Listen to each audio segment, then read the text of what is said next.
No problem. So, let's see. Então, alguém gostaria de fazer alguma pergunta para a Ajahn? A Ajahn é monge 24 Vasa, Ajahn? Are you? Yes. 24. Então, a Ajahn é monge há 24 anos. Ele se ordenou no Wapananachat com a Ajahn Passano. Depois de muitos anos lá, ele foi morar com a Ajahn Anand durante muitos anos. Então, atualmente, ele abriu o próprio mosteiro dele em Phetchabun, na montanha, em Phetchabun. Então, ele construiu uma estupa lá, colocou umas relíquias do Buda. Então, é isso. Se alguém quiser fazer pergunta, ou escreve no chat, ou então liga o microfone e faz a pergunta. Ok?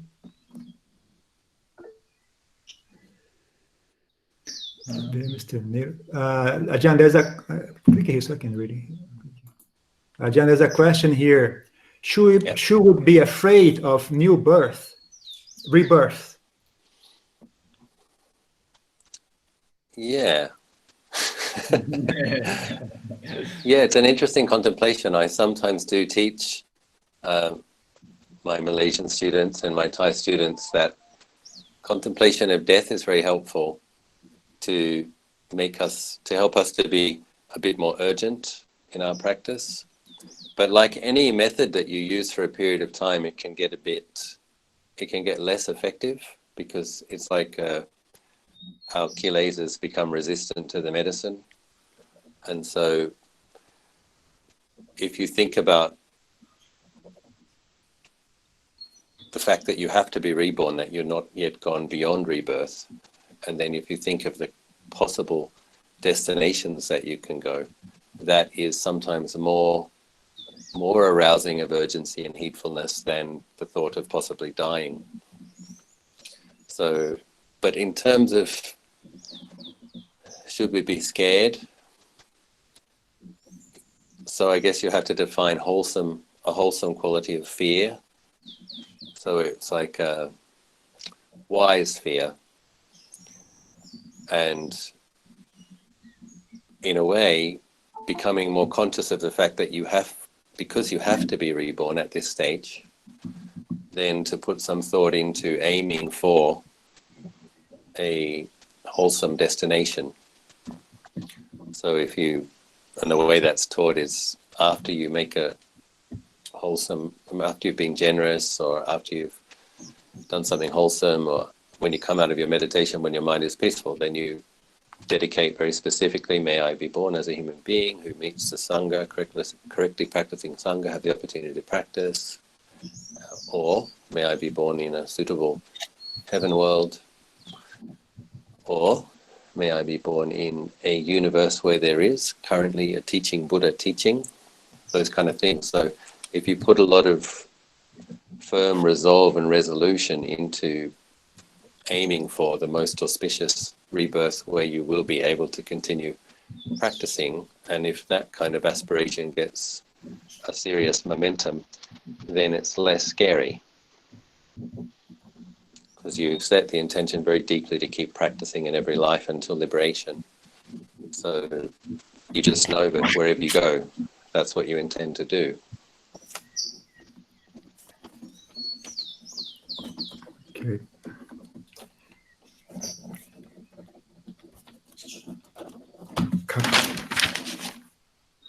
Então, ele respondeu o seguinte, então a pergunta foi, devemos temer os maus renascimentos? Eu traduzi errado, eu traduzi para ele, devemos temer o renascimento, né? Então, ele respondeu o seguinte, sim, de certa forma, sim. É uma contemplação interessante, né? Você refletir, uma coisa que eu repito muito para os meus discípulos tailandeses e da Malásia, né? Que contemplar sobre a morte, né, contemplar sobre o renascimento é algo que cria um senso de urgência, né, na sua prática. Mas é importante frisar, né, que como qualquer método que você repete com frequência, com o tempo ele vai ficando cada vez menos eficiente, né? Com o tempo as quilesas vão criando resistência ao medicamento, ao remédio, né, que cura elas. Então, mas ainda assim, se você pensar, se você refletir, né, que você ainda não está além do nascimento, da sua situação atual, você ainda não transcendeu, né, a situação do renascimento. Isso, na verdade, pode, se você souber fazer de forma correta, pode gerar ainda mais urgência na prática do que a reflexão sobre a morte. Se você refletir sobre o renascimento, você consegue ainda mais energia do que a reflexão sobre a morte. Mas deveria alguém estar com medo disso? Depende, né? Se você definir esse medo como um medo saudável ou um medo sábio, então, sim, você pode dizer que a pessoa poderia estar com medo, é uma coisa saudável ter medo, né, dessa forma. Então, ter medo dos renascimentos contínuos, né? Então, o que você pode fazer nesse caso, né, se você não consegue ainda quebrar o ciclo de nascimento e morte, um paliativo que você pode fazer é almejar, né, tentar direcionar os seus renascimentos a algo mais benéfico, mais saudável, né? Então, geralmente, para fazer isso, o que a gente recomenda é que as pessoas, após elas terem feito algum ato de bondade, um ato meritório, ou então após a prática de meditação delas, quando elas terminem de praticar meditação, então que elas façam uma determinação mental, né, que elas dediquem o mérito realizado a um voto, né, um voto assim, que eu renasça como ser humano junto a bons mestres, junto à sanga, com acesso a bons mestres, né, ou, se ela preferir, que eu renasça num reino celestial, né, num reino de bem-estar e sabedoria, e um reino saudável, né, ou ainda, se ela preferir, que eu renasça num universo onde ainda exista um Buda presente, né, onde exista um Buda presente, para que eu possa, então, praticar sobre o ensinamento do Buda, com o Buda, né, como professor. Então, você faz uma resolução firme nesse sentido, né? Faz uma resolução firme de conseguir o renascimento mais auspicioso possível, para que você possa dar continuidade à sua prática, né? Então, se você conseguir ter esse tipo de atitude, conseguir cultivar esse tipo de intenção, então a prática, o renascimento, né, vai ficando cada vez menos assustador. Então, a sua resolução é essa, né, de você continuar praticando, não importa que nascimento, você continua praticando até você alcançar a libertação. Não importa em que nascimento, você vai sempre continuar praticando até alcançar a libertação. Alguma mais pergunta? Can I add something else? Yeah. Of course. So, very important to contemplate both the fact of death, the inevitability of death, the uncertainty of the time of death, and the inevitability of rebirth for many reasons. If we do die unexpectedly, we need to have very good mindfulness in that moment, enough mindfulness to recognize that we are dying. And for example, if you die in an accident, if you can't recognize that you're dying and let go quickly, many beings get caught in ghost-like states, and sometimes in the same traumatized state as when they actually died. So one thing Lumpur Biek once said to me was, when he travels, he turns off his kind of divine eye capacity, because when he travels on the road, he said, because he sees so many ghosts of car accident victims kind of still in that form of kind of bloodied and mangled and stretching out their hands asking for help, and it's a really unpleasant sight. But he said to me, literally everywhere he goes, he sees many of these beings that haven't been able to successfully move from one birth to another. So in a way, they have been reborn. They've been reborn in a ghost state, or as in Pali, what's called a Sambhavesi, a being awaiting rebirth. So, and here, where I am is a war zone. Recently was an area where there are a lot of communist insurgents. And I also dreamt of, and some other people dreamt of, ghosts around this area. And one of the reasons we built a chetty to produce merit and dedicate merit and help them to attain an auspicious rebirth. So being mindful of death is important, so that when it happens, one can, and we need to put some thought into considering the fact that we might die in an accident, so that we won't be too shocked by that. If that's happening, there should be a part of the mind that can simply recognize, oh, I knew this could happen. And then recollect your aspiration to keep practicing in the next situation. Recollect the merit that you've made. Recollect your refuge as you're dying, and the various merits that you've made, and your aspiration. We need to have done that often enough, so that when we come to that crossroads, all of those kind of files that we've laid down, memory files, sanya, aware that I could die, intending to keep practicing, recollecting the merit, recollecting the refuge, recollecting your teachers, so that the mind can brighten up quickly and move on quickly and keep practicing.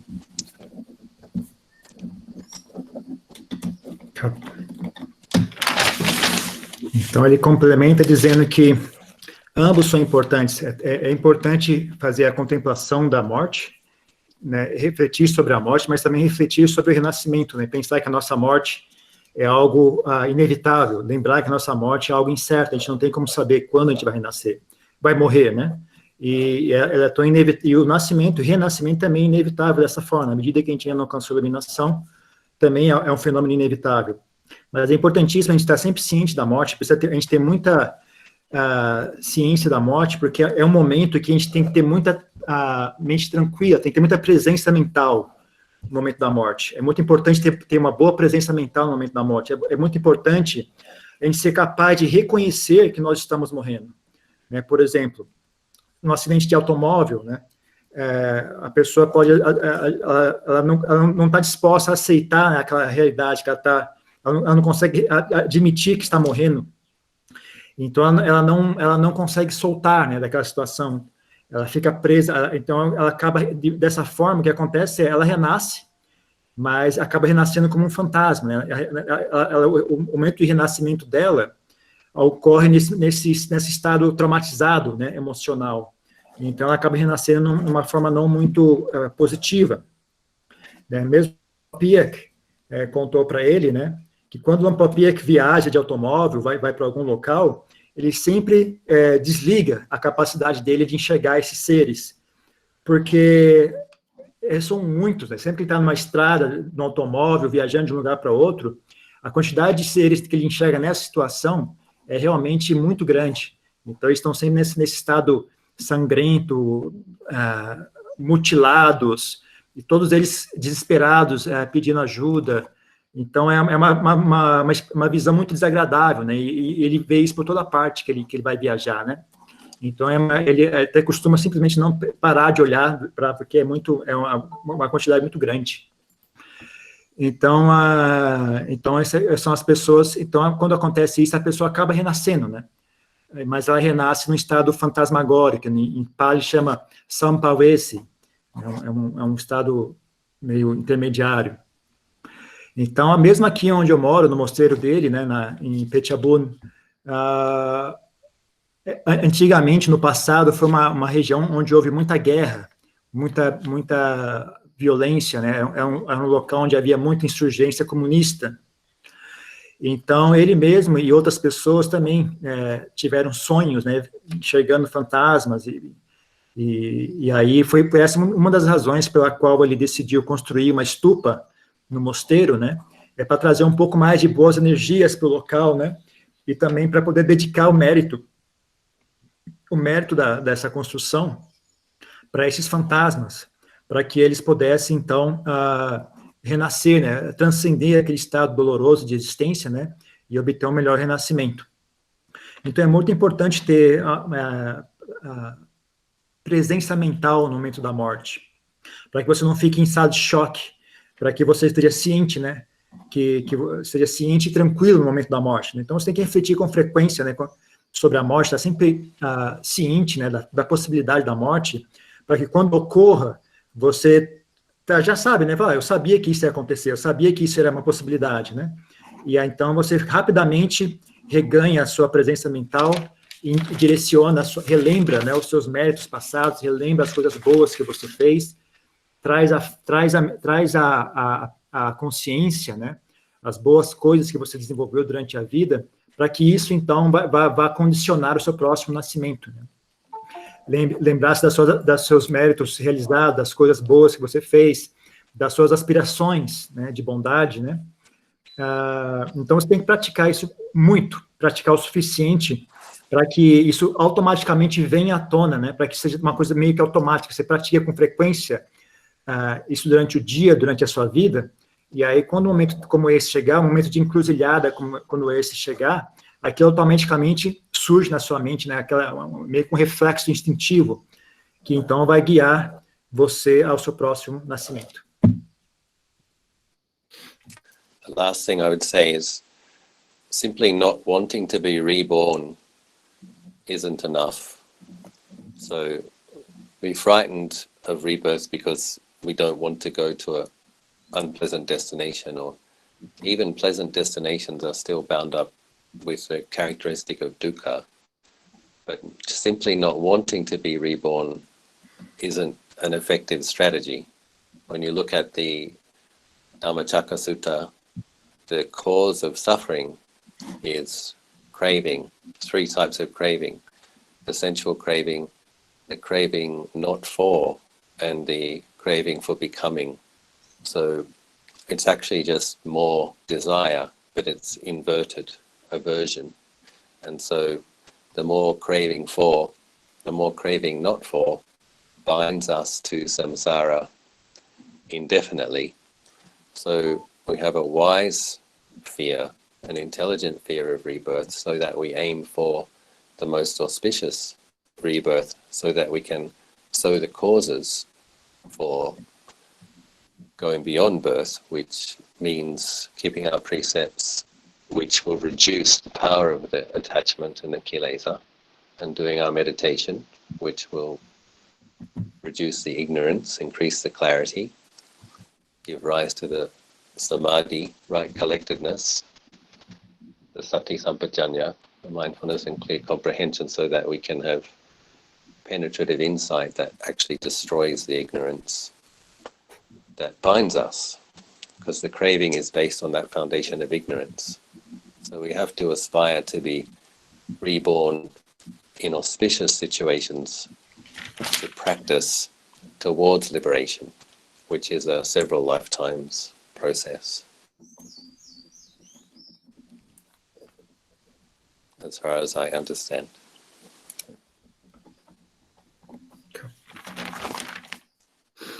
Então, ele complementa que, então, apenas não desejar não é o suficiente. Apenas desejar não nascer, renascer, não é o suficiente, né? Não funciona. Então, é saudável ter um medo equilibrado, né, de maus renascimentos, né? É saudável você ter uma preocupação, né, em ter apenas... Porque, na verdade, mesmo os nascimentos agradáveis, ainda assim apresentam um certo nível de apego, né? Um certo nível não é 100% desejável, né? Então, a gente tem que ter um medo saudável de maus nascimentos e também uma preocupação com relação a nascimentos saudáveis, nascimentos favoráveis, porque mesmo eles ainda são uma forma de ilusão. Mas apenas desejar não nascer não funciona, né? Se nós olharmos o Dhammacakkappavattana Sutta, então, lá está dito, né, que o desejo por prazeres sensuais, a aversão e o desejo por existência, tudo isso são formas de desejo, né? O desejo por existência, o desejo por não existência, tudo isso ainda assim são desejos, né? Então, todos eles são desejos e todos eles nos prendem ainda mais ao samsara. Então, um medo saudável de renascimento é algo desejável, né? E também, ao mesmo tempo, você almejar nascimentos auspiciosos, nascimentos que sejam favoráveis para vocês plantarem, construírem as causas que vão eventualmente fazer com que a gente consiga transcender qualquer forma de nascimento. Então, por exemplo, um nascimento onde a gente seja capaz de seguir os preceitos, né, que são ferramentas para enfraquecer as quilesas, um renascimento onde seja favorável para a prática de meditação, a prática de sati, a prática de sampajanya, desenvolvimento de insight que eventualmente destrói as quilesas.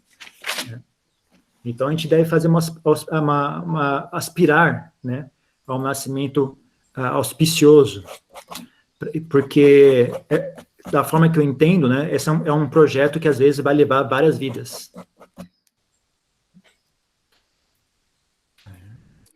Another question here, John. Há utilidade em pedir ajuda a seres espirituais ou ter devoção a eles? Qual é o limite saudável entre pedir e saber que algo só está em nossas mãos? Is there any benefit in asking for help from spiritual beings and have devotion for them?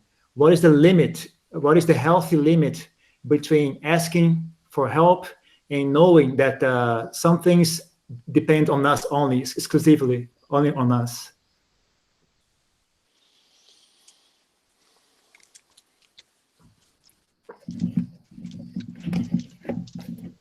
I think the answer to this will be different for different people, because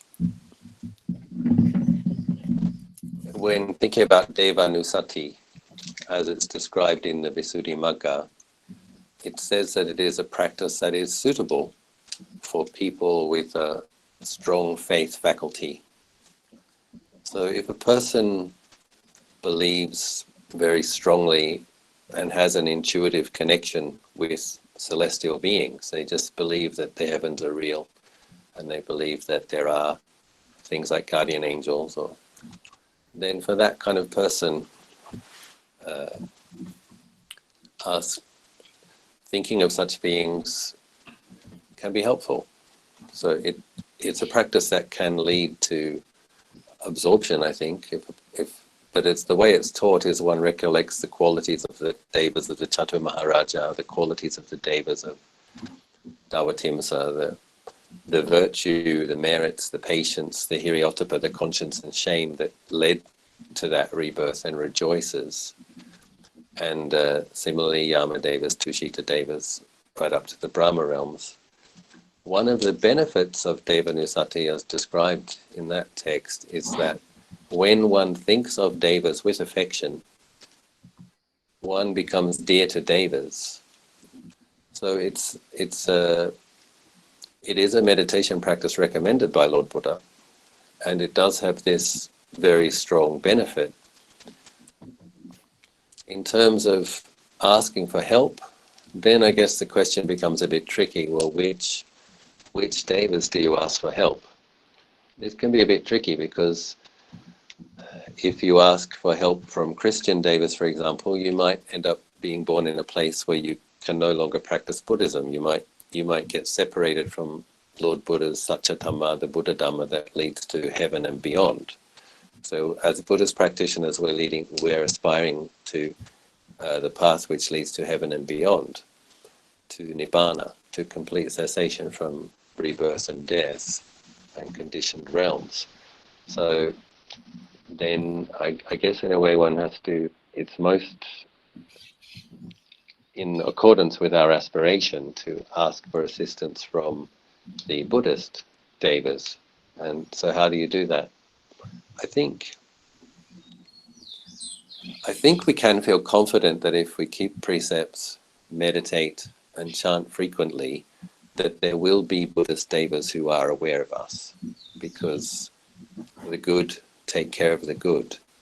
And if you dedicate a portion of your merits to any devas who are helping to protect you, Araka devas, then I think that connection becomes even stronger. So you can dedicate the merits of your practice to your guardian angels, And you can ask them to rejoice. That's another way, is that you invite the devas to rejoice in whatever good deeds you do. So suppose you've offered food at the monastery, you've made a donation, you ask the devas to please rejoice in this generosity, because the Buddha's devas will also be interested in accumulating merits, because merit, as Lord Buddha explained, is synonymous with happiness.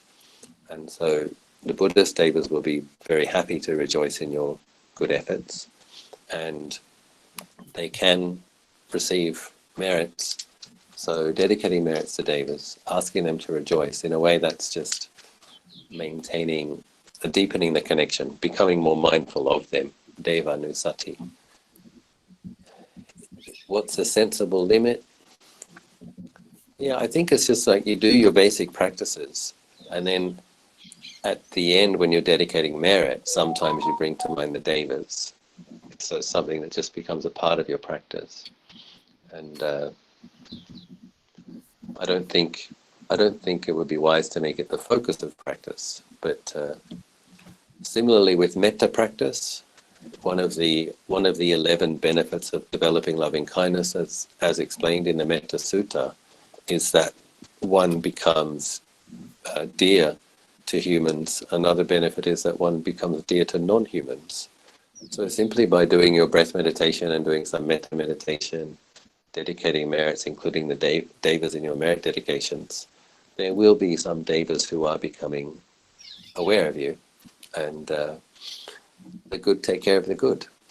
If a person has a devotional nature and really wants to be able to bring to mind a deity who they can love, then I think Indra is a good one, king of the gods, because as we understand in the suttas, when Lord Buddha was teaching Indra in Rajgir, Indra did become a stream enterer. So Indra is actually a member of the Aryan Sangha. So here you have a Dalbatimsadeva, king of the gods, heaven of the 33, who is an Aryan. He's attained to the Dharma eye. He's destined for liberation. So there's one being that we can pray to, recollect, rejoice in, have affection for. Then I think another suitable being for Buddhists to bring to mind would be Maitreya Bodhisattva, because we know from the suttas that there is one more Buddha coming in this eon. And so he may be in Tushita heaven already. And so one can bring to mind Maitreya Bodhisattva. And I think it's fine to ask to come under his protection, his guidance, and then ask also, if possible, that the Bharami of Maitreya, the blessings of Maitreya, help you at the moment of death, lead you to the most auspicious rebirth.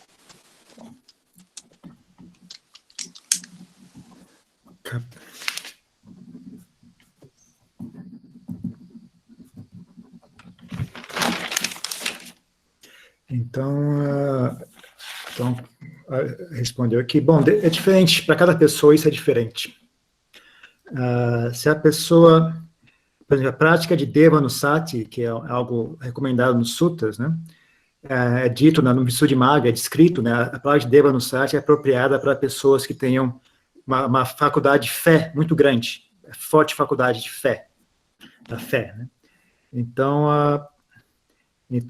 se a pessoa tem essa qualidade, tem essa característica, né?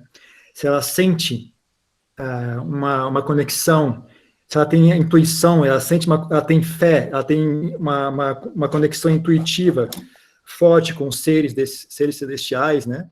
Então, pode ser útil esse tipo de prática, pode levar a pessoa mesmo a alcançar a samadhi, né? Realizando esse tipo de prática, né?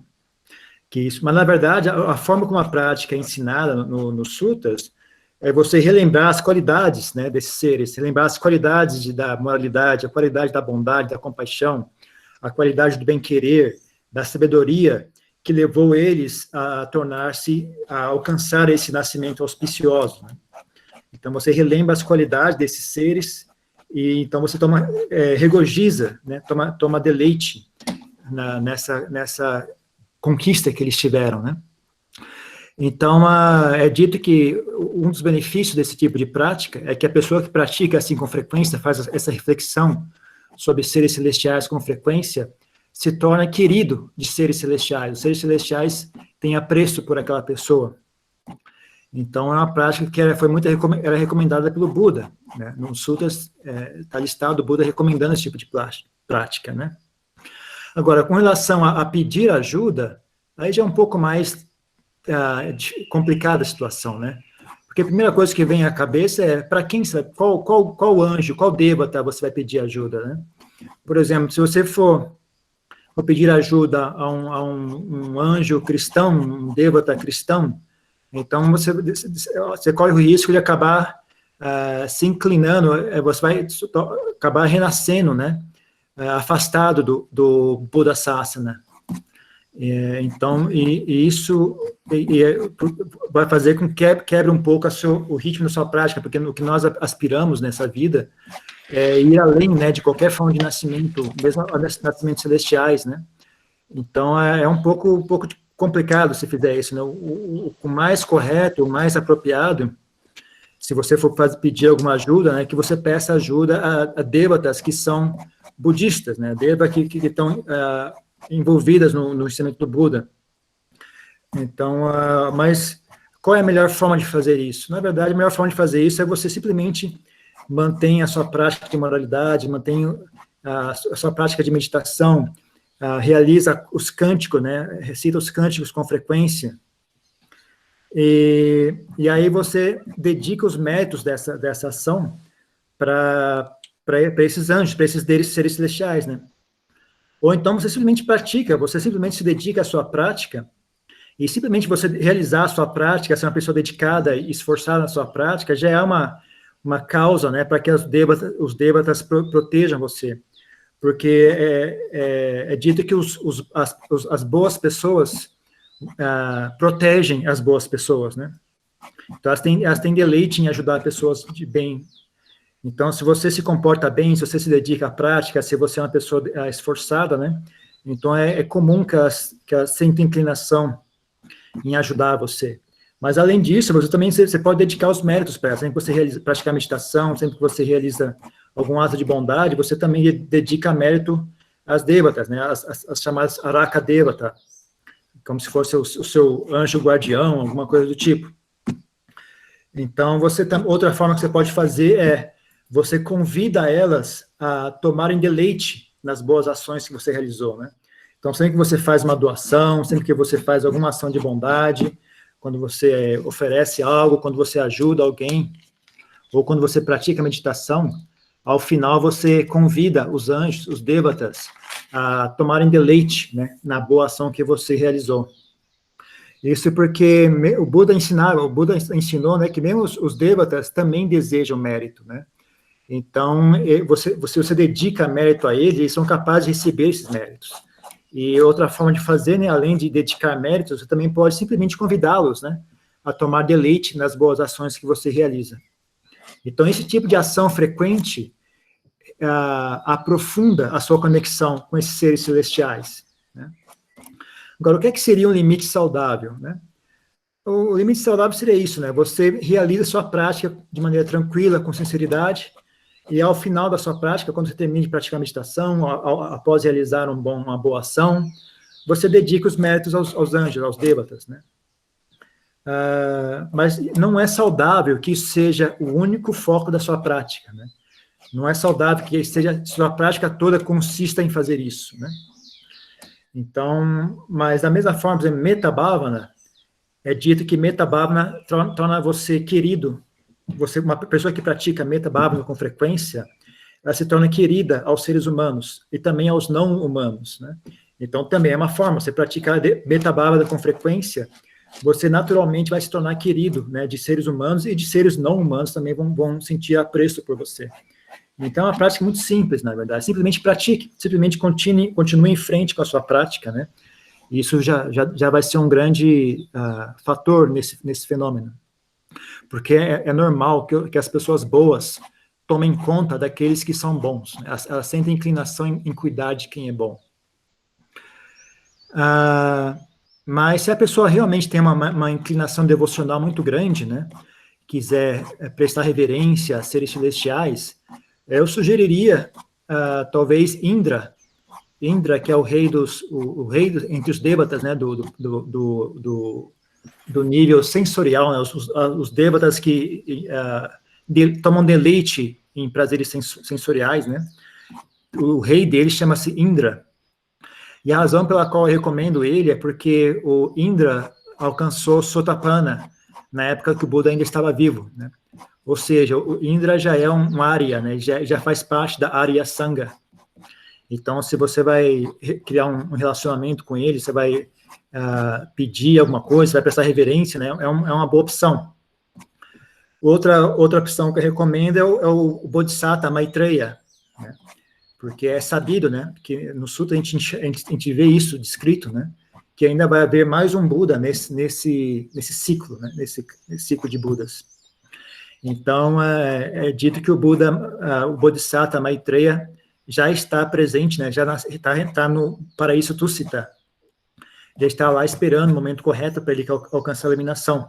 Então, também pode ser uma boa opção você direcionar a sua devoção ao Bodhisattva Maitreya, pedir por proteção ao Bodhisattva e fazer uma aspiração, né? Para poder renascer, ter um bom renascimento, né? Ter ele em mente no momento da morte, né? Ter ele em mente e fazer uma aspiração para um bom renascimento também é uma boa opção.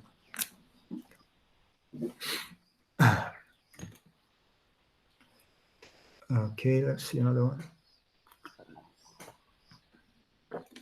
O que um fantasma deve fazer para atingir o estado mais... Impressive translation skills, Ajahn Mudita. Wow, how do you know? You don't speak Portuguese, you don't know that? I can attest.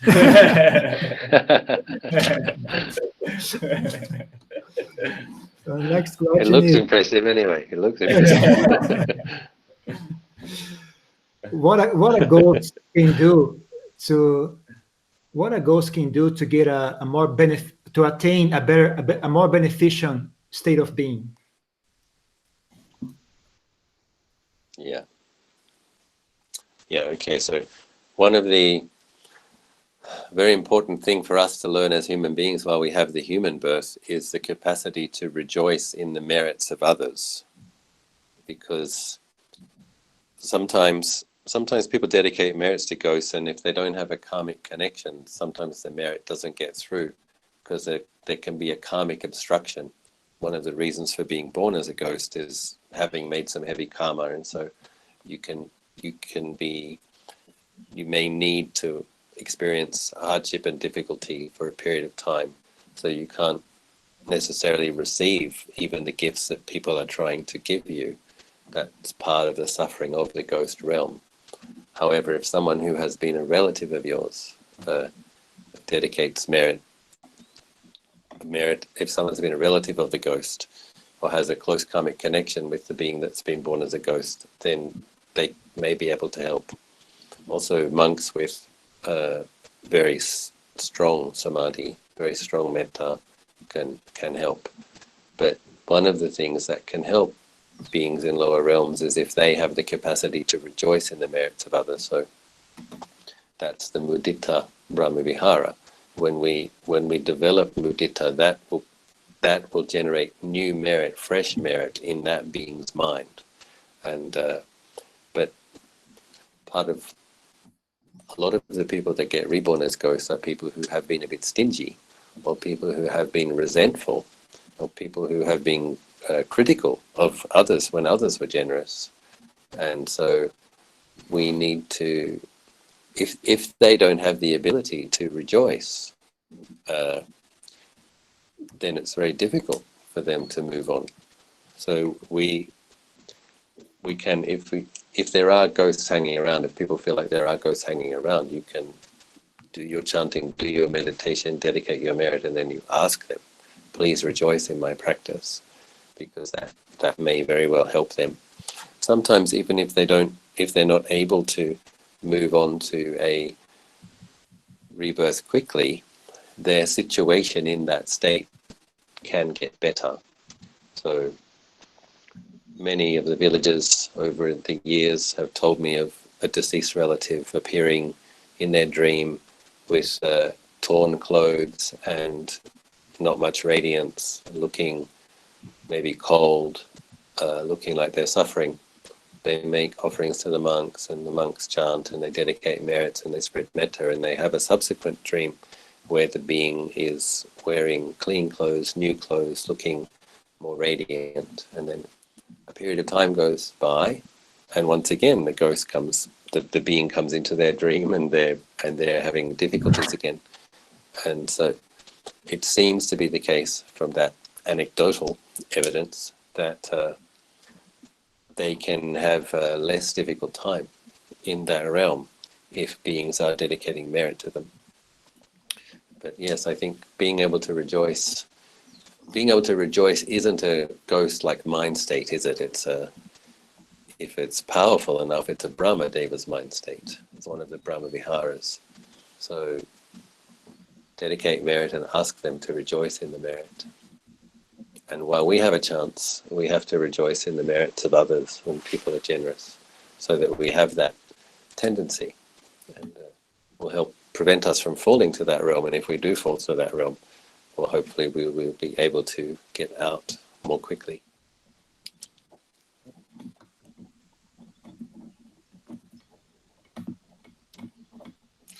They ask interesting questions, Ajahn Mudita, while doing this.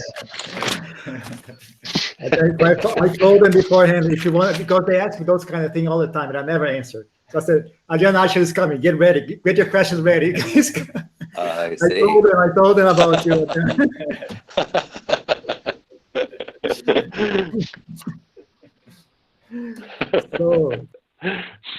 Então, a resposta é...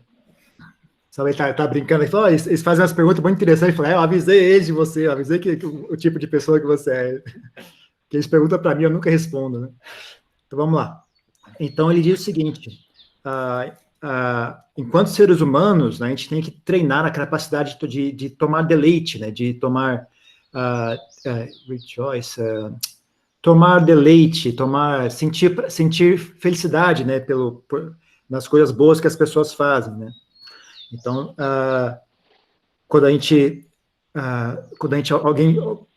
realiza, quando alguém oferece, quando alguém faz uma boa ação, se um ser é um fantasma, né, e alguém faz uma boa ação e dedica os méritos para essa pessoa, muitas vezes a pessoa não recebe esses méritos, porque ela não tem uma conexão kármica muito forte com quem ofereceu os méritos, e a própria situação de fantasma já é um bloqueio, né, em si. É uma coisa que dificulta muito a eles receberem mérito, né? Então, eles têm um karma, né? Aquela situação dolorosa que eles estão impedem que eles tomem deleite, né? Nos méritos, nas boas ações que as pessoas realizam, né?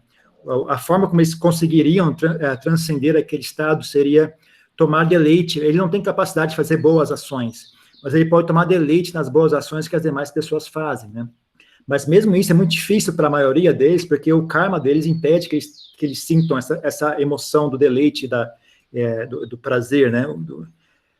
Mas quando é uma pessoa que tem uma conexão kármica muito forte com aquele fantasma, se é um parente, ou uma pessoa que tem uma relação kármica próxima àquele fantasma, ou é um monge que tem um samadhi muito profundo, tem a metta muito forte, né? Então ele consegue alcançar aquele fantasma, e o fantasma toma deleite, né, naquela boa ação, e ele consegue o melhor renascimento. Então, mas isso só se eles conseguirem sentir esse deleite, né, esse estado chamado mudita, né? A pessoa que sente mudita, quando ela sente essa emoção, ela está gerando mérito dentro da sua própria mente, ela gera mérito dentro da sua mente, né? Aquele estado mental gera mérito nela, né? Então, geralmente, as pessoas que nascem como fantasma são as pessoas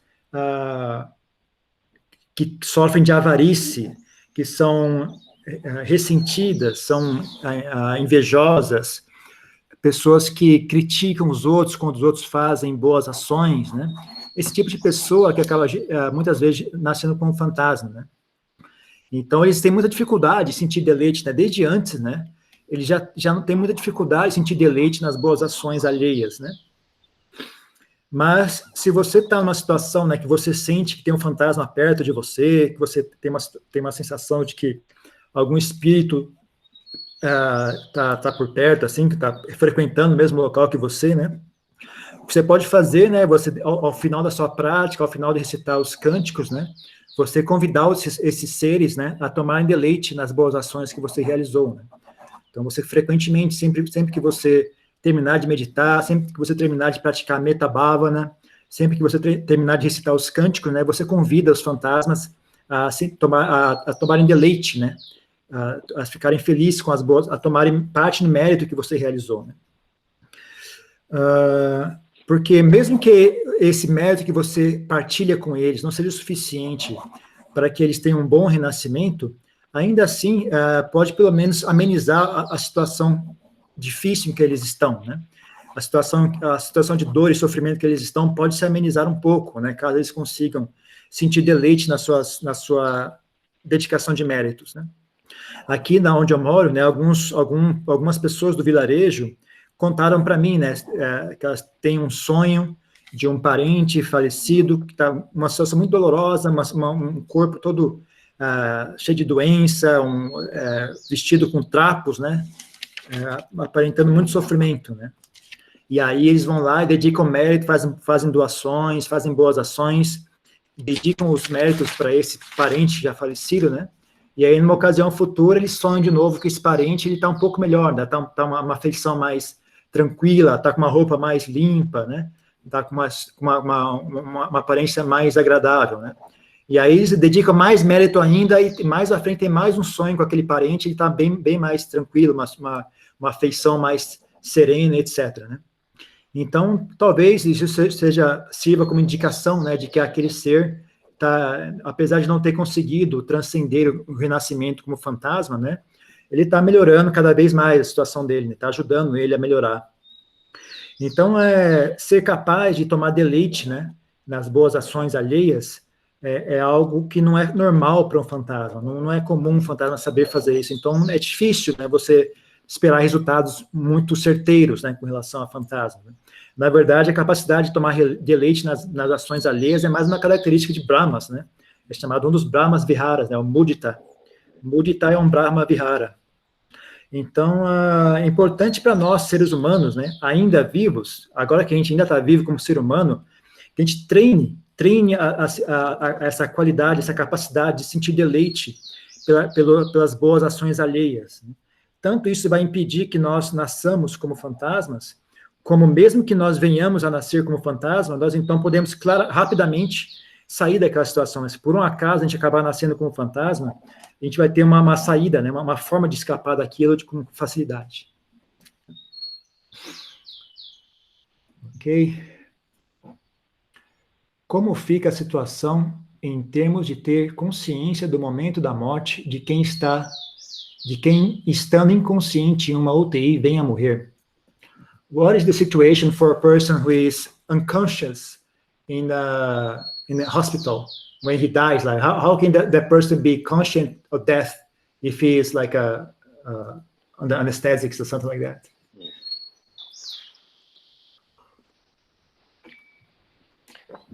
I'll just make a last comment about the previous question. So, according to Tanajam Piek, of the many thousands of ghosts in this area,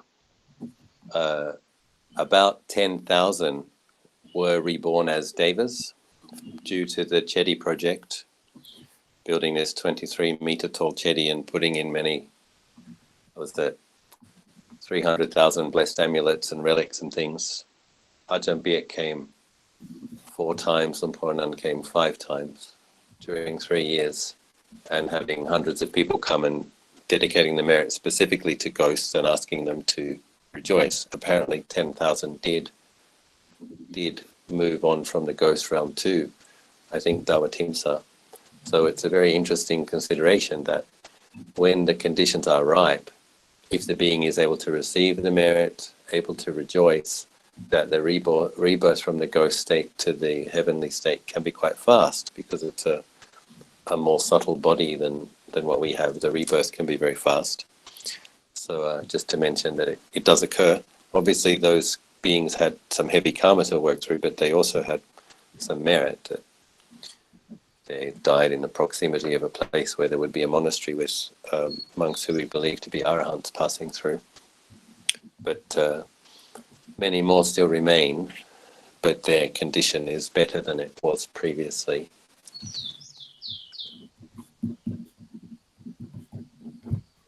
Então, isso está complementando a pergunta anterior, né?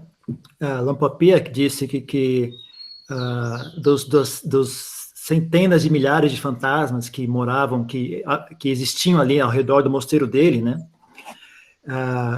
Graças ao projeto de construção do stupa, né, que ele realizou, né? Lampopiak disse que 10 mil deles renasceram como devatas no paraíso Tavatimsa, né? Então, graças ao projeto de construção, que demorou 3 anos construindo a Chedi, o stupa, né? 3 anos, eles colocaram 300 mil amuletos, 300 mil objetos sagrados lá dentro da stupa. Lampopiak veio visitar 3 vezes, a Jayanan veio visitar 4 vezes, né? Durante o resultado de todo esse projeto de vários anos, né? 10 mil fantasmas conseguiram renascer no estado do paraíso Tavatimsa, né? E mesmo aqueles que não conseguiram renascer, pelo menos a condição deles se abateu, né? O sofrimento deles se abateu consideravelmente, né? Então, isso é algo que prova, né? Uma coisa que serve de testemunho, né? Que as condições, se as condições estiverem apropriadas, né? Pode ser muito rápido o renascimento, transcender o estado de fantasma e alcançar um renascimento celestial, porque o corpo deles é diferente do corpo humano, né? Então, é um corpo sutil, muito parecido com o corpo dos devatas, né? Então, não é uma coisa tão difícil de acontecer, né? É claro, eles possuem um karma negativo, que fez com que ele renascesse daquela forma. Mas eles também possuíam algum mérito, né? Que fez com que eles estivessem existindo no local onde um dia foi construído um mosteiro, né? Esse mosteiro teve muitos arahantes passando por aquele mosteiro, né? Então, eles também possuíam algum bom karma, né, que resultou, né, eles conseguirem transcender aquele estado. You want me to read the question again, Ajahn? Should I repeat the question, Ajahn? Can you remind me the next question? I think your image just Yes, froze. please. Let's see, which one's this one? Yeah. The situation for how can a person who is unconscious in a hospital bed be aware, like how can that person be aware of death? Suppose you are in a conscious state. Is anything the person can do? Yeah, it's an interesting question. So I think that every single all of the people who are unconscious as they approach death, different types of people will be having different experiences. So, and it's actually a little bit difficult to know if they're conscious or if they're unconscious. So sometimes if it's like a coma-like situation, I've heard somebody ask Tanajananand, and Ajahn said sometimes because they're being kept the body is being kept artificially alive, but actually he's seen that the consciousness has already taken rebirth in some cases. So keeping it tied up to machines, helping the body to breathe and putting nutriment in it, the body's alive with some kind of coarse body consciousness still there, but the more subtle mind consciousness has already moved to another rebirth. In other situations, the subtle body can be kind of coming in and out of the body and literally wandering around. So I've heard that said as well, that the being is conscious, but something occurred to the physical brain. It's often the case with people who have strokes. Something occurred with the brain which makes the being not be able to communicate through the body to other human beings, but the mind is there and conscious and can hear what people are saying and can see what people are doing, etc. And I had one experience recently where a woman appeared to be not responsive. She had 4th stage cancer and she was close to death. I think I saw her 3 days before she died. She was lying on the bed. She wasn't talking. She wasn't opening her eyes. I went in and chanted for her. I'd never met her, but she had made vegetarian food for our ngans on many occasions, and her sister had bought the food. When I heard that she was in hospital, actually I just got back from India, and I was passing through Pitsanalok, and I asked the relatives, how is she? And they said she was a few days from death, so I wanted to go and chant for her. And so I did go and chant for her in the hospice, in the hospital. And I didn't know if she was conscious or not, but I did. I gave a long blessing, chanted a few paritas, and dedicated the merit that she'd made from making food for the monastery, made that merit ripen to help her in her passing from this life. Anyway, an interesting thing happened 3 days later. So they burnt the body. The body's already burnt. And the consciousness of this being came into the elder sister's body and spoke with the same voice as the woman who just died. And she called over the lady from the coffee shop who was the supporter of the monastery, is the one who took me to see her and chant for her. And so she just called her by name and she said, Dao, I just want to thank you for bringing that monk and chanting, because the path of light opened up before me and now I have to go, she said. And so she appeared to be unconscious. And it's sometimes said that, as the body degenerates, certain faculties aren't functioning, like the capacity to speak, the capacity to open the eyes. But I have heard that many people who had near-death experiences, the faculty of hearing is one of the last to go.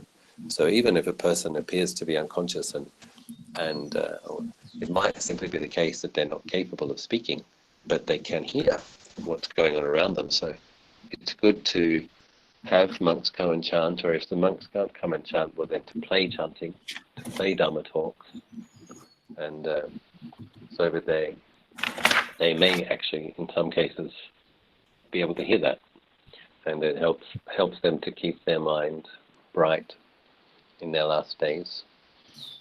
If someone is in a kind of a deep bhavanga state, there might not be much that you can actually do. You keep dedicating merit so that at the moment when they do die, that merit ripens and they can receive it.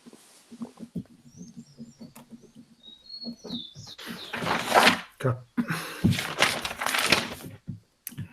Então, ele respondeu, é difícil dizer. A experiência de cada pessoa vai ser diferente com relação a esse assunto, né? É mesmo difícil dizer se a pessoa está consciente de verdade ou não, né? Se a pessoa realmente está inconsciente ou não. Por exemplo, uma vez a Dhyanan, eu perguntei a respeito para a Dhyanan, né? E ele respondeu que muitas vezes, né, ele já presenciou isso, né? O corpo da pessoa está sendo mantido vivo por máquinas, mas quando na verdade a mente dela já foi embora e já tomou o renascimento, inclusive, né? O corpo tá ali ainda vivo, né, artificialmente, quando a mente dela na verdade já tomou o renascimento, já foi embora, né? Então, agora em outras situações, né, o que ele relatou é que muitas vezes o corpo sutil dessas pessoas está indo e vindo, né? Ele está entrando e saindo do corpo físico, né? Não é uma coisa muito fixa. Então, ou seja, nesse tipo de situação, né, às vezes a pessoa está consciente, mas o que acontece é, graças a algum dano no cérebro da pessoa, ela não consegue se comunicar através do corpo físico dela, né? Então, mas a mente dela consegue escutar e ouvir o que está acontecendo ao redor dela.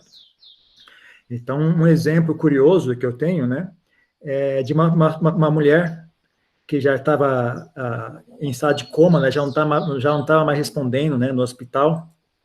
Ela tinha um câncer, né, e estava internada no hospital e depois de 3 dias ela faleceu, né?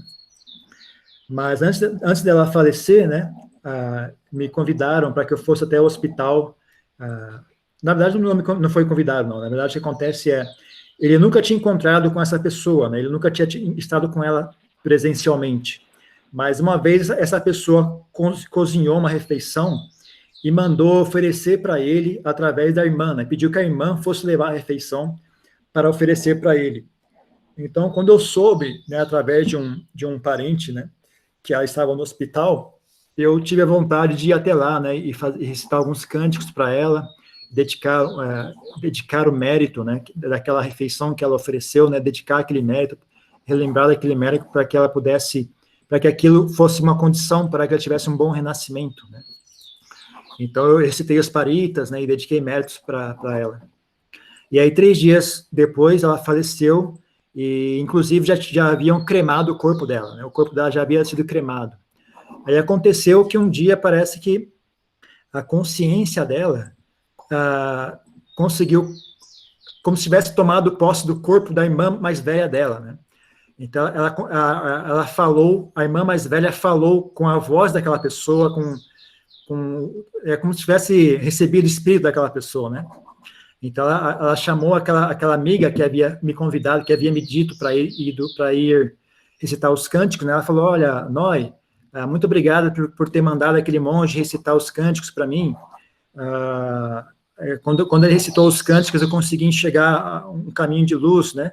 E agora eu preciso ir embora. Aí ela abandonou o corpo, né? A irmã dela voltou ao normal, né? Foi algo muito rápido. Então, você veja, ela parecia estar inconsciente, né? Mas a mente dela ainda conseguiu tomar benefício, né, daquela recitação de cânticos. Então, é mesmo dito que, na ciência mesmo é dito que a parte da audição parece ser o último dos sentidos, né, a ser desligado. Então, mesmo quando a pessoa não consegue enxergar, não consegue falar mais nada, muitas vezes ela ainda consegue ouvir, né? Então, por isso eu recomendo, né, que a gente convide monges, mesmo que a pessoa está em coma no hospital, está desacordada, né, convidar monges para ir recitar cânticos para elas, ou então tocar uma gravação de uma palestra do Dharma para ela ouvir, né. Todas essas coisas podem ajudar essa pessoa a clarear a mente dela, a trazer luz para a mente dela, né. Agora, se a pessoa está num estado muito profundo de bhavanga, né, um estado muito profundo de obscuridade, né, então não tem muito que se possa fazer, né. Mas você faz o esforço, né, você dedica méritos, faz o melhor possível, né, para ajudar aquela pessoa.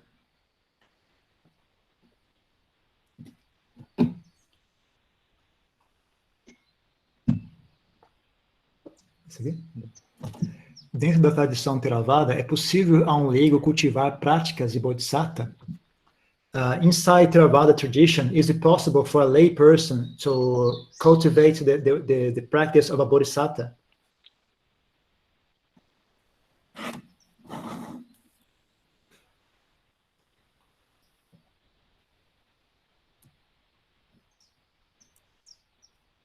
Did you hear the question, Ajahn? Can you hear me? I don't see why not. Oh, okay, sorry. Yes. Yeah. I don't see why not. I guess the only thing to be mindful of is what that entails. So I think the Bodhisattva path is for a caliber of person or a particular type of being for whom the happiness of others is at least as important to them as their own happiness. I mean, and really so. So the person has to have it's not just being in the occasional mood where you're feeling magnanimous. It's that the happiness of others is really, really important to you. And so if a person has that kind of disposition, then the Bodhisattva aspiration is maybe workable. the Bodhisattva practitioner has to place more emphasis on the Brahmaviharas for several reasons, because they produce a lot of merit.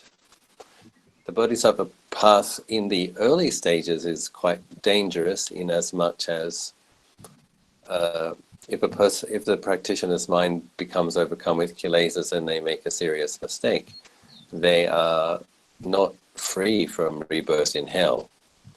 And if you do get reborn in hell, it's very difficult to get out. Similarly with the other lower realms, the analogy of being like the turtle that comes up to breathe once every 100 years, managing to get its head through the ring on the ocean, that analogy for beings who fall to the woeful plains. So there are serious risks. Obviously, the person aspiring to stream entry as quickly as possible is also subject to that possibility if they make a mistake or if they die not mindfully. But the Bodhisattva practitioner is consciously adding many, many, many, many more lives. And so that slower path obviously opens up some great opportunities and some challenging ones, and the possibility of rebirth in lower realms for periods of time is a serious one. So one needs to be mindful of the implications and the dangers.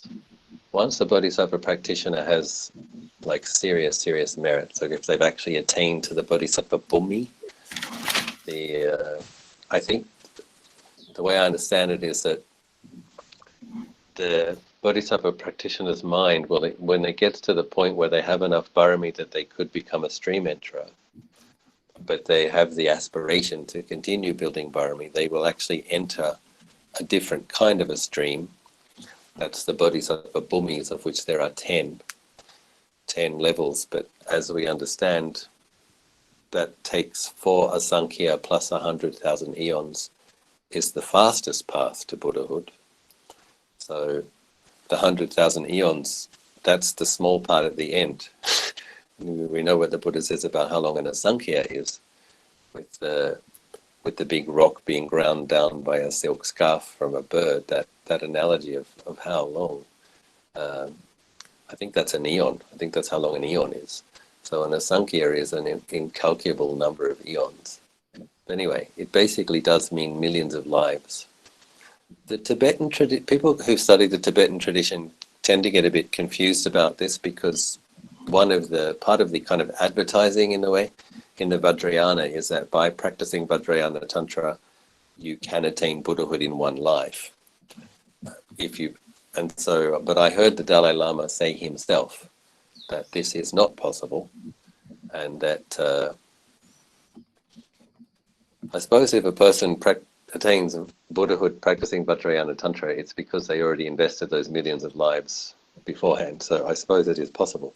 But if a person has the requisite parami, but basically it's a long and slow and tedious path. And Tanajan Anand said, if you sat down and said million all day and all night, you would still not have covered the amount of births that go into becoming a Buddha. So that's the perspective of someone who I believe has a good sense for it. So it's a very, very long and difficult path. But if a person derives joy from helping other beings and can sustain well-being by seeing others developing and others growing, and is happy to sacrifice some of their own well-being, their time, their energy, and then for a certain type of person, it's a valid path. And we're all grateful that some great beings do that, because we would not have Buddhas, or we would not have great disciples if there weren't certain beings who had that inclination, aspiration, disposition. But yes, it's certainly possible. And then one would need to have I think practicing as a bodhisattva, as a lay person, would mean that you are actually practicing more than a person who's aspiring for sotapanna even, because the bodhisattva is doing the most difficult task. So if you're the kind of person that can practice more than everyone else while helping a lot of people, or as many people as you can, well, then yes, it's a valid path for you.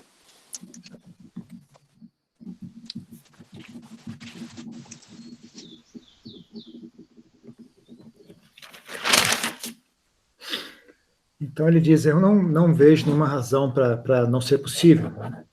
Mas é preciso prestar atenção em chegar e considerar o que é que significa isso, né? O que é que está envolvido nesse caminho do Bodhisattva. O caminho do Bodhisattva é apropriado para uma pessoa, para o tipo de pessoa que, para quem a felicidade alheia é, no mínimo, tão importante quanto a felicidade dela própria, né? Pelo menos ela tem essa inclinação mental de que pelo menos é tão importante quanto a felicidade própria dela. Não é assim uma pessoa que de vez em quando se sente magnânima, né, e tem uma deleite na felicidade alheia. Tem que ser uma coisa muito mais profunda do que isso. Então, só nesse caso aqui é realmente um caminho viável, né? Se a pessoa tem essa característica, então talvez seja viável para uma pessoa seguir esse caminho. Então, quando a pessoa tem essa inclinação mental, a prática dela dá mais ênfase ainda, né, aos 4 Brahmas Viharas, né, que é uma coisa que gera muito mais mérito, né, gera mais mérito para as pessoas. Mas é um caminho que, principalmente nos estágios iniciais, ele é muito mais perigoso, né, é um caminho que, nos estágios iniciais, as kilesas, como ele não tem nenhuma proteção contra nascimentos em estados infernais ou estados fantasmagóricos, né? As kilesas podem facilmente levar essa pessoa a renascer num estado inferior, né? E um estado inferior, às vezes, é muito difícil de sair deles, né? Então, é uma coisa muito, muito traiçoeira, né? Como diz no Sutras, é dito, né? Tem aquela analogia da tartaruga, né? Que sobe à superfície uma vez a cada não sei quantos milhares de anos, né?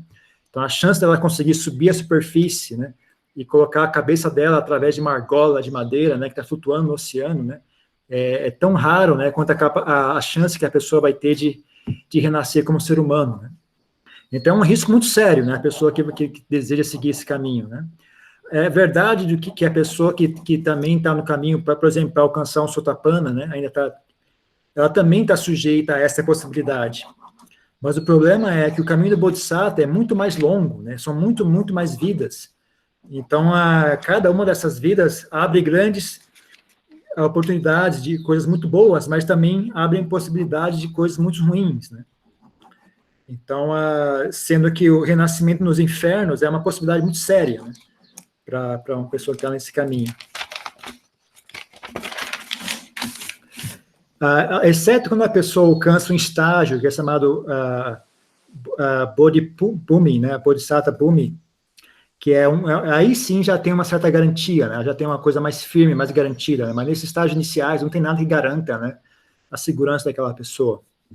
Então é dito que, pelo que eu ouvi dizer, né, quando uma pessoa tem mérito suficiente para alcançar o estágio de Sotapanna, mas ela inclina a mente, né, em direção a esse caminho de Bodhisattva, né, então ela entra nessa outra forma de correnteza, também é uma espécie de correnteza, né, só que é diferente da correnteza que leva à realização do Arahant. Então é uma correnteza que leva à realização de tornar-se um Buda. Mas é um caminho muito, muito longo, né. Existem 10 níveis diferentes, né, nessa correnteza que leva ao estado de Buda, existem 10 níveis diferentes. Mas é dito que demora 4 Asankalpa, são 100 mil íons, né, que para conseguir isso não, se tiver boa sorte, né, o mais rápido possível demora 100 mil íons para você alcançar o estado de Buda, né. Então é dito, né, nos sutras, né, o Buda compara cada íon a uma pessoa alisando uma montanha com um pedaço de seda, né. Então o tempo que demoraria para aquela pessoa gastar aquela montanha, né, alisando ela com um pedaço de seda, né, é comparável ao tempo, né, de um íon. Então, você vai gastar, no mínimo, 100 mil desses íons para você conseguir alcançar a iluminação. Então, é milhões e milhões de vidas, né, não é algo simples, né. Existe muita confusão a respeito desse assunto, principalmente nas tradições tibetanas, né, é feita a propaganda, né, de que seguindo o caminho do Vajrayana, você consegue tornar-se um Buda em apenas uma vida, né? Mas o próprio Dalai Lama já disse que isso não é verdade, não é assim que funciona, isso não é possível, né? Exceto, é claro, né, se a pessoa já veio praticando há milhões de vida, né, então agora, né, nessa última vida, ela pode alcançar a iluminação dessa forma, né? Mas para uma pessoa normal, né, isso não é possível, né? Então, é um caminho lento, tedioso, longo e perigoso, né? Então, a Dhyananda, ele dizia, ele compara que é como se você dissesse milhão, sem parar, durante um dia e uma noite, sem parar. Ainda assim, não ia ser o suficiente para expressar quanto tempo demora, quantos anos demoram, quantas vidas demoram, né? Para você alcançar a realização de um Buda. Então, é muito longo e muito difícil. Então, se a pessoa tem esse deleite em ajudar os outros, se ela tem deleite em ver as demais pessoas crescer e se desenvolver, se ela tem essa inclinação a fazer sacrifício pelos demais, né? Então, talvez seja uma possibilidade para ela, né? E nós temos uma gratidão, né, de que existam pessoas como essas, porque se não fossem essas pessoas, nós mesmos não teríamos a possibilidade de fazer contato com o ensinamento do Buda. Então, sim, é possível, né? Mas a pessoa que vai seguir esse caminho, né, um leigo que vai querer seguir esse caminho, vai ter que praticar ainda mais do que uma pessoa que segue para alcançar a iluminação, né, que quer tornar-se um Sotapanna, um Arahant, né? Porque a prática dela é ainda mais intensa, né?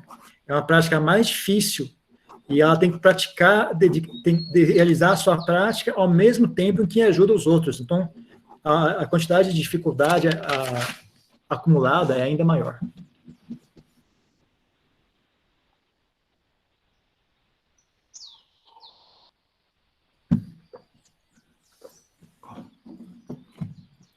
O que atrai mais no budismo é a utilização da razão para o entendimento de sua doutrina. É uma realidade... We have a delay, Ajahn. Go on. Would you like a compliment?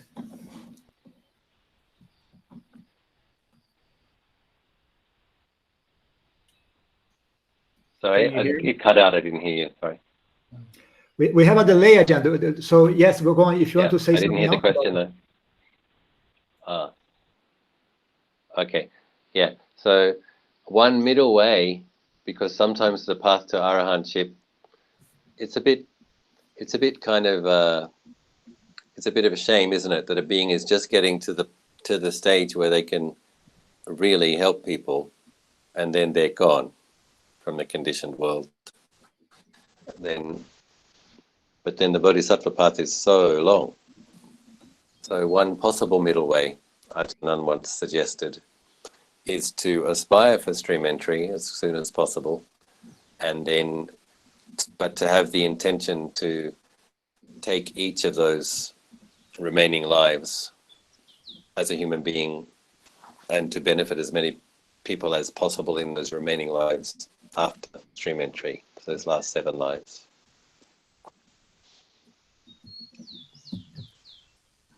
Então, um caminho intermediário, né, porque é uma certa pena, né, você pensar que a pessoa que alcança o estado de Arahant, quando ela finalmente está no estado de sabedoria, que ela poderia estar ajudando os outros, então ela alcança a Parinibbana, né, e não está mais disponível, né.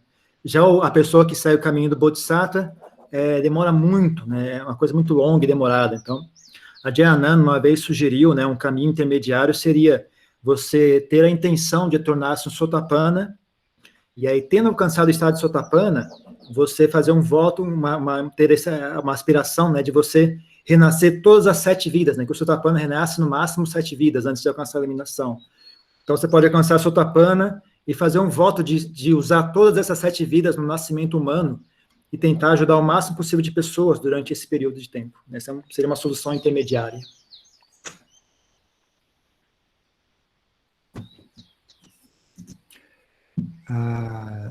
Próxima pergunta, que me traz no budismo: a utilização da razão, entendimento da sua doutrina, é uma realidade quase que palpável. Como equilibrar a razão e a fé, já que para mim é mais difícil acessar esse conhecimento através da crença?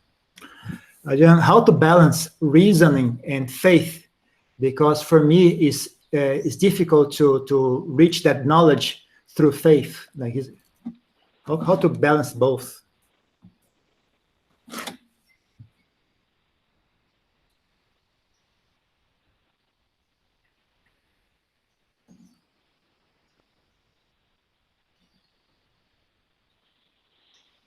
I'm not sure what the person means by reasoning.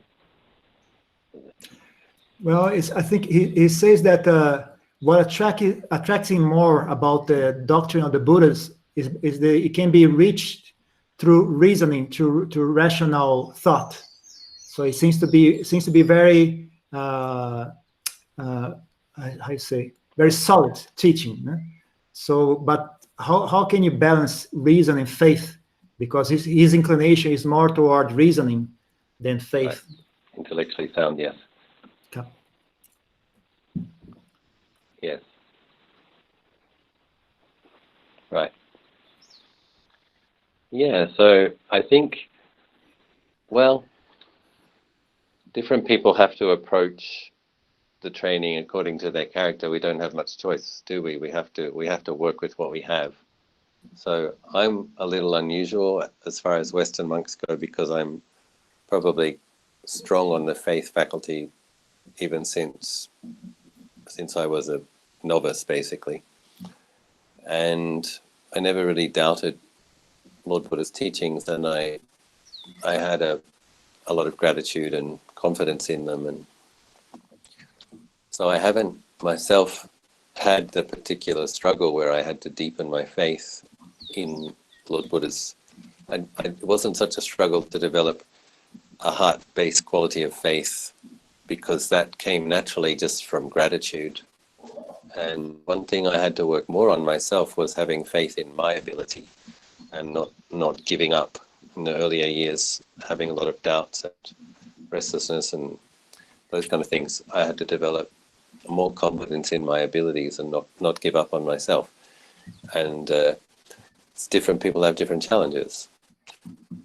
But it's important, I think, to recognize that to be able to go from what's sometimes called from this shore to the other shore, to be able to experience the unconditioned, it does require, well, Lord Buddha says in one of the weeks after his enlightenment, he was himself amazed with Nibbana and what he'd realized, and he was reflecting, wow, this is amazing, this is incredible. How was this possible that I actually discovered this? Difficult to discover, subtle.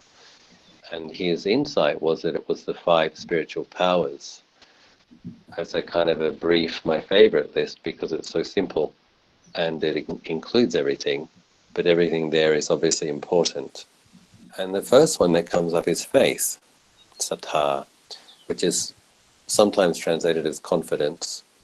And then the next one that comes up is energy. And I believe that these 5 spiritual powers are presented in that order for a clear reason. So if you have faith in the Buddha's enlightenment, if you have faith in Nibbana, and then you realize that that's the potential of conscious beings, that means that's your potential, that's a tremendous source of good energy. You have the ability to realize what the Buddha realized. Then that kind of faith gives rise to good energy. We need energy in our practice. To that energy, then the next one is mindfulness. And like I said, I think this list comes in this order for a reason. If we need to maintain consistent mindfulness, both in the meditation posture and in all other postures throughout the day, you need a good quality of energy. You need resolve, you need conviction, you need determination to do that. So you need the energy to apply the energy into being mindful consistently. When you are mindful consistently, you have mindfulness and clear comprehension, and you're generous and ethical as well, of course, then right collectedness begins to arise. The mind can experience states of concentration, more collectedness, more stillness, more stability. And from that foundation, then wisdom It's the last spiritual power, deep penetrative insight into ultimate truth, or seeing the three characteristics clearly. So we have to find a way to bring faith into our practice. And I think meeting the great masters is obviously helpful, if possible, because when you're sitting a few meters from somebody who has reached the goal of the practice, and you can intuit, you can sense the coolness, the joy, the serenity, and you might ask them some questions and they have extraordinary abilities at answering those questions. It's very inspiring. So when we meet actual human beings who have attained to the same liberation as the Lord Buddha, I think this is very, very helpful for people who don't yet have a deep quality of faith. Then it's very important to apply that to oneself, that, well, this is our ability. We all have this ability. And then I guess, maybe explore practices, like which practices, maybe it's just to, if a person is impressed with the logic and the philosophy, then contemplating the aspects of the Buddha's teachings that we are most impressed by, and then actually trying to take faith, making the focus of that contemplation faith. So after you've considered the Four Noble Truths, the Eightfold Path, the 5 spiritual powers, whatever it is, 37 Wings to Awakening, whatever lists work for you, then having a feeling of gratitude, confidence, faith, this is the path, this, I found it, this will lead to liberation. Just using one's confidence in the teachings and try to bring it into the heart qualities like gratitude, I think are getting close but just contemplating the truth of liberation, or the fact of liberation, that the Buddha was liberated, and feeling a kind of a quality of awe. Isn't it wonderful that liberation is possible? Just kind of spending some time on that, and then considering the various ways Lord Buddha has explained that path to realizing that, and then having some awe about how amazing that is, appreciation, and then gratitude. So certain qualities like that, a little bit of awe, appreciation, gratitude. As we do contemplations which give rise to those kind of emotions, I believe it will become faith. It'll become a heart quality of faith. Confidence and gratitude and appreciation all kind of combined.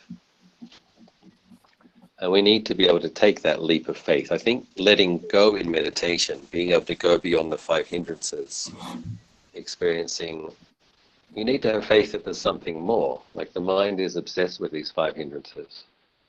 And so one needs to have faith that there's something more than this, to put the effort in to experience a mind with much less hindrances, or much more subtle hindrances, or no hindrances. And then to be able to get a glimpse of the unconditioned, or have an experience of Nibbana, also requires, we do need to have faith in the fact that it exists, and be very interested in it to experience it. So.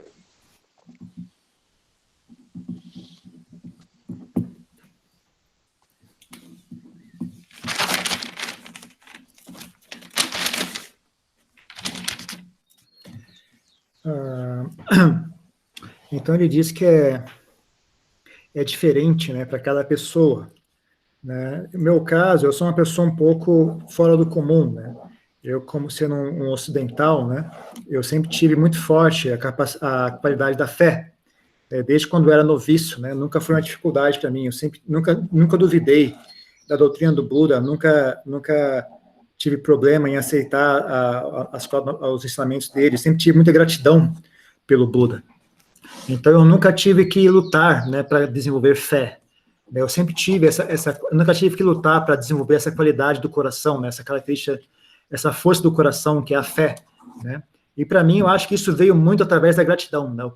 A centelha inicial que resultou nisso foi a qualidade da gratidão.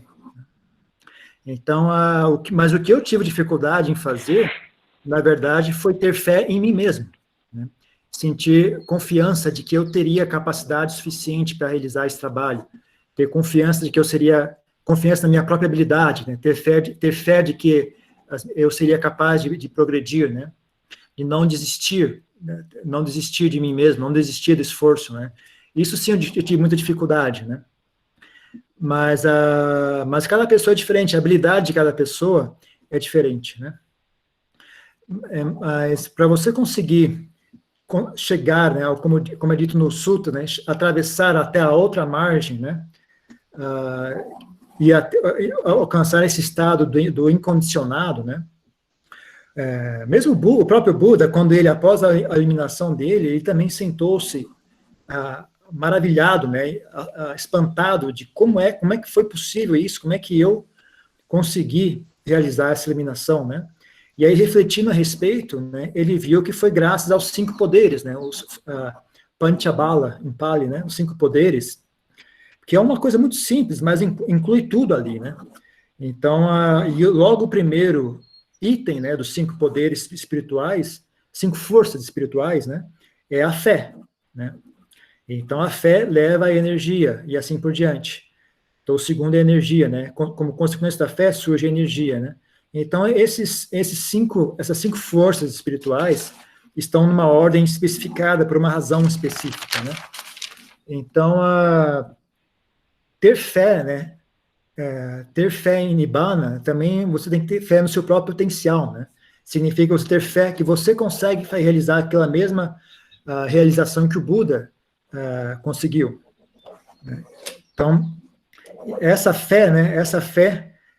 Ter fé de que Nibbana é possível, né, e que você consegue realizar aquilo, leva à energia, né? Energia vai ter como consequência sati, né, a presença mental constante durante o dia, a sati consistente, presente de maneira contínua durante o dia.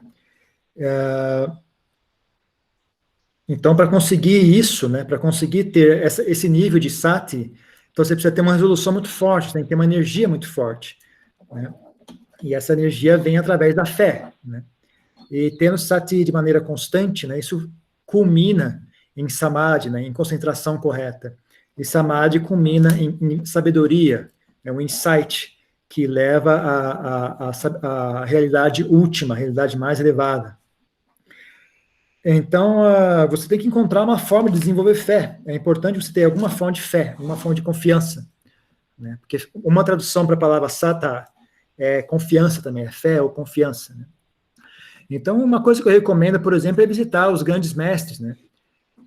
Estar na presença de grandes mestres, né? Você está sentado a apenas alguns metros, né, de grandes seres como este, né? Aí você, às vezes, talvez você estando sentado ali, você consiga sentir, né, o frescor da mente deles, o frescor da presença dele, né? Você possa talvez fazer perguntas, né, e deleitar na sabedoria que eles expressam, né? E isso pode gerar uma inspiração muito profunda em você, né?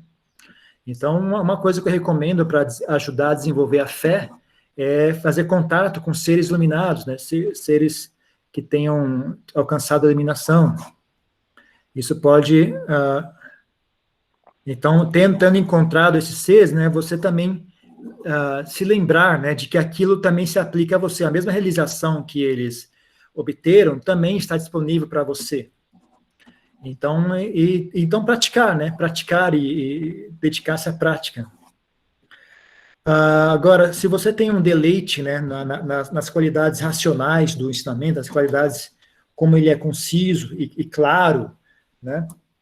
Então, você pode usar isso como contemplação, né? Contemplar sobre as qualidades, né, do ensinamento do Buda. Isso pode ajudar você refletir sobre essas qualidades de consistência, de clareza, de racionalidade do ensinamento do Buda, pode ajudar você a desenvolver fé nesse ensinamento, né, de que ele é um ensinamento correto, pode ajudar você a desenvolver gratidão, né, pelo ensinamento do Buda, pelo Buda ter exposto um ensinamento tão claro, né, e correto, né. Então isso faz surgir no seu coração, né, a confiança, né, de que esse é o caminho. Eu encontrei, esse é o caminho para a iluminação.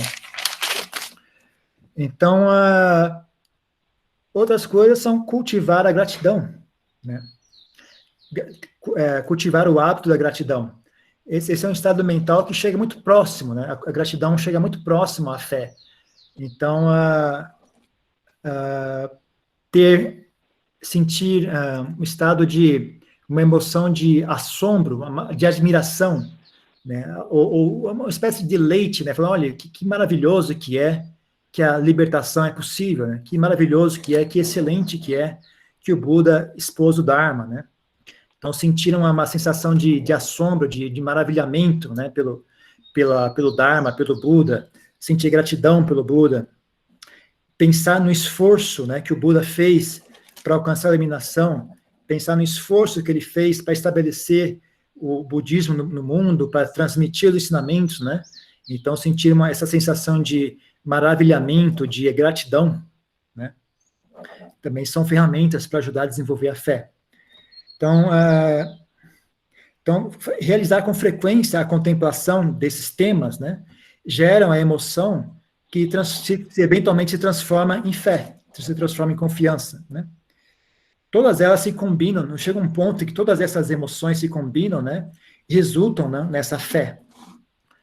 Então, mesmo na meditação, durante a prática de meditação, é importante você ter um pouco de fé, né? Se você não consegue ter confiança de que existe algo além, né, do que os pensamentos, do que o corpo, você não vai ser capaz de abrir mão, né? Largar os pensamentos, largar as preocupações e fazer esse pulo, né, que faz com que a mente se desvincule dos 5 agregados, né, e concentre em samadhi, né. Então, mesmo na prática de meditação, é importante a presença de fé, né, a confiança de que tem algo a mais aqui, né, para conseguir uma visão, né, um olhar do que é a libertação, né, a pessoa precisa ter fé de que essa libertação existe. John, we've been going for over an hour already. Would you like to maybe leave for here and then we can continue some other day? Up to you. Yeah.